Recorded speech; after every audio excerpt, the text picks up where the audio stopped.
The largest economy in Southeast Asia, Indonesia, a diverse archipelago nation of more than 300 ethnic groups, has charted impressive economic growth since overcoming the Asian financial crisis of the late 1990s.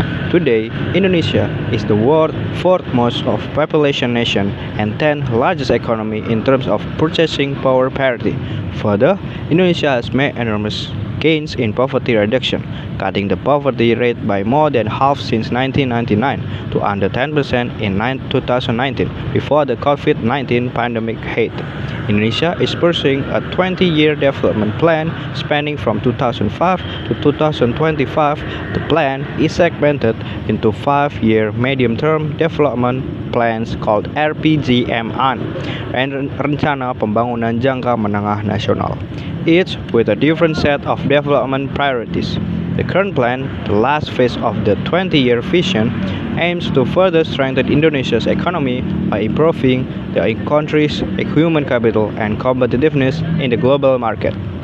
Indonesia successfully concluded the G20 presidency in November 2022 and held the Asian chairmanship in 2023, showcasing leadership in representing developing nations' interests and a capacity to play a more active and strategic role in working together with developed countries to achieve sustainable post-pandemic recovery and grow stronger amid global uncertainties. In July 2023, Indonesia regained upper middle group according to the World Bank's income classification status after falling out in 2020 due to the impact of COVID-19 on the economy. With a post-pandemic recovery underway, poverty reduction has received a boost. As of March 2023, Indonesia's poverty rate was at 9.36% after having risen to 10.2% in September 2020. According to the World Bank's October 2023 economic report, Indonesia's economic growth is underpinned by a pickup in private consumption and positive terms of trade. GDP growth is projected at 5.0% in 2023 and to an average of 4.9% over the medium term in 2024 until 2026. Nevertheless, downside risks from the global economic environment are high and could weigh on Indonesia's growth if they materialize. Indonesia achieved a notable success in reducing its stunting rate from 37% in 2013 to 21.6% in 2020. However, more work remains to be done to ensure strong and productive human capital development.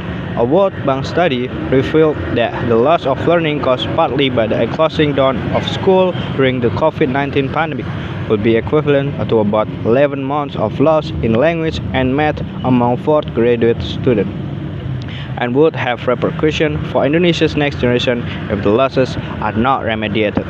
In Indonesia, climate change is likely to impact water availability, health, and nutrition, the ability to manage disaster risk, and the urban development, particularly in coastal zones.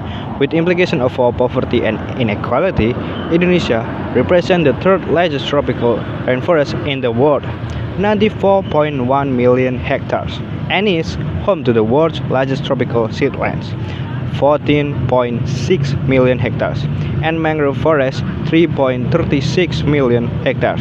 These natural resources store vast amounts of carbon that mitigate climate change impacts, are crucial to sustain the livelihood of Indonesians and support the country's long-term development.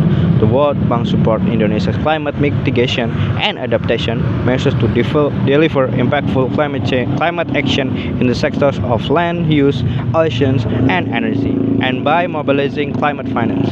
The World Bank's activities include support for the government's National Mangrove Program and the design and implementation of carbon pricing instrument, which can play a critical role in increasing financing for climate action. Thank you.